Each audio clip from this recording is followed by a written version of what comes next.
is the most methodical of the four Gospel writers.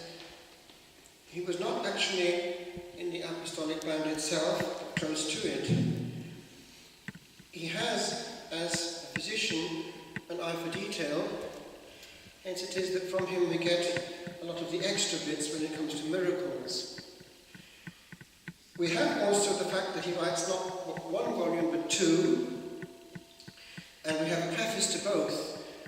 We have in today's first reading a preface to the second volume, in which he indicates the continuity with the first.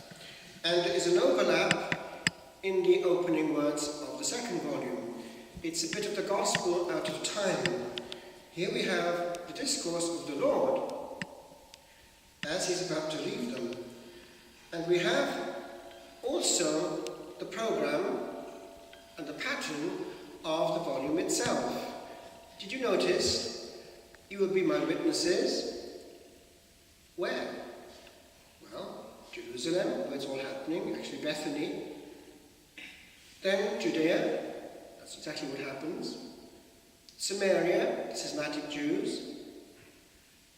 And then to the furthest ends of the world. And it's exactly what happens in the Acts. Where does the volume end? Precisely when it gets to the centre of the known world. Having passed through Athens, the Oxford of the time, Paul eventually gets to the eternal city. And there we start. There it changes languages from Greek to Latin, and we get it and still use it. Still using the ancient canon which was already embryonically in use there. The proof is they're talking about this very chalice. We're still using the prayer used by Peter at that time. And there, of course, because of the waterways, it features eventually. Now, what? It reaches, it would seem, the Celtic fringe, officially only with the likes of Patrick. However, it did infiltrate a little bit already through the Roman army. It was with Augustine, sent by Pope Gregory, that officially it really took place in an organised way in England, and of course there was the problem for a while of the two parallel rites. What I want to look at today for a moment is the project of our God. If you go to the Holy Land, you will find yourself probably at one point near Bethany, on the Mount of Olives, standing at the point where this took place. And you will still see precisely the place where the Saviour stood. It's in Muslim hands, and that in a way leaves it in its simplicity. And so one calmly prays and pauses and gazes. The miraculous footprint is there, and there he went upwards. And centuries ago, when there was a Christian church there was an opening in the roof, so that one looked at the clouds, which absorbed him into the other domain.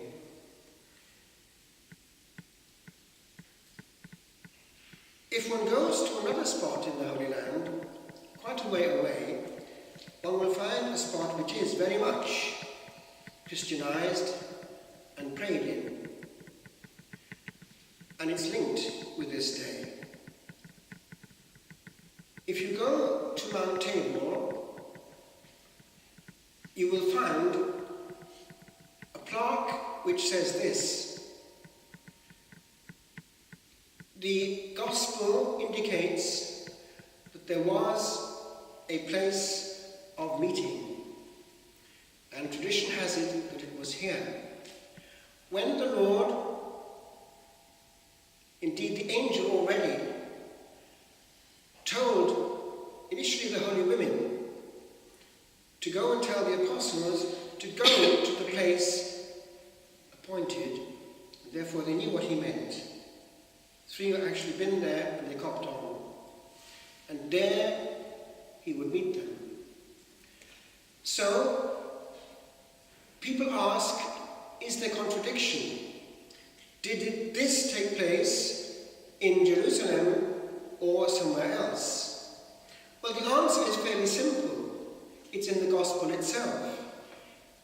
It wasn't just one appearance, there were many, and it says so in the very reading that we have, for 40 days. So, he did appear to the band at a point fairly close to the resurrection, at this place far away from the turmoil of Jerusalem on Mount Tabor. And did what? Well, precisely what St. Matthew gives in the end of his Gospel. Do you remember? He commissions them. He gives them instruction about baptism. He gives them authority, the authority which he has, and he gives them a promise to be with them until the end of time. So that's happening at a point where three of them have already had the veil lifted. Do you remember how they didn't know what to say? They were even fallen to sleep. And all that Simon Peter could think of was, let's stay here. There's a wonderful feeling. He wanted to keep it. And then suddenly this cloud, notice a cloud again, came and he disappeared from their sight. But the Father's voice was heard. So it's Trinitarian. And some talk about the cloud as it were, the Spirit. Something similar has already happened earlier, right at the beginning of the ministry, at the baptism. Do you remember what happened there? We have also the Father's voice. We have the Son, and we have a manifestation of, yes, the Spirit. Trinitarian. And this same insistence to listen to him. He is the Word. And the role of the disciple is to disco, to learn, to listen. So, here we have now the 11, one has been lost, coming. Can you place yourself for a moment there at Bethany, on the Mount of Olives? Can you remember how these two men in white, angels, as they were gazing, as this figure was disappearing in majesty further and further into the clouds, their eyes were upwards, and these angels said, "You men of Galilee, why do you stand here, gazing up to heaven? This same Jesus that you have seen going up to heaven will come in a similar way as you have seen him go up to heaven." A reference to the second coming, which we remember in the Creed. He will come to judge the living and the dead. So they're looking up at this by now glorified figure whom they have seen in agony, and they're given to understand that they must look upwards. They must look further.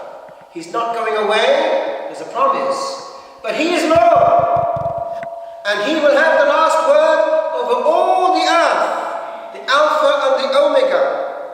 And remember, the Lord himself had said that they would see the sign of the Son of Man, the cross, coming on the clouds of heaven. There's a mention of the angelic world. This then is the correct vision, the correct focus. What happens in practice? We, as we travel through life, focus elsewhere. Is it not true? Right now, the danger is that we can focus a lot in one particular direction. For holy means, for holy reasons, a screen. But it's not Jesus directly. It's far better to look at the Blessed Sacrament, even to have the eyes closed at home, because the eyes closed give simplicity and interiority, and Jesus is there by his promise. In practice, what happens? Yes, we're on earth. We have to function on earth. We have responsibility. Mothers have big ones, but fathers too, professionally. So what's going to happen? we are going to focus on what has to be done, and we're going to be working overtime, and the Lord's going to have a slot here and there when we've got time. It's like this.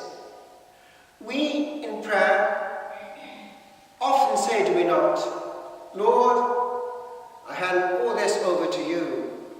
I give it to you. But in practice, what happens? Then we return back to the norm, and we do a little bit of worrying, just in case he's not quite capable of doing it. So in practice, we haven't done a thing. We're still functioning on the material. Forgetting what the Lord actually said in St. John chapter 6. Do not work for the bread that perishes, but for the bread that the Son of Man will give you, which endures to eternal life. That means in practice, focusing.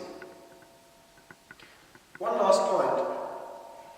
When the Lord was leaving, he, as it says, extended his hands and left a blessing upon them. Maybe that at that point, the first time in history, the sign of the cross was made there on Mount Olivet. What is certain is that the tradition of handing on the Lord's blessing has carried on to our day. And the Lord has left his power of blessing and healing, of which the Gospel speaks today in St. Mark. And he did not found a club. What he was leaving on earth was a continuation of the incarnation and the power of redemption until the end of time. That is the big difference between what we have and what our separate brethren have. I conclude, in our day, is it crumbling? Is what we are seeing before our eyes a contradiction of this promise? Is Satan winning? There are quite a few Catholic promises that go in this way. It will seem that all is lost, but then, just as it seems that all is crumbling and lost, it will be suddenly re-established.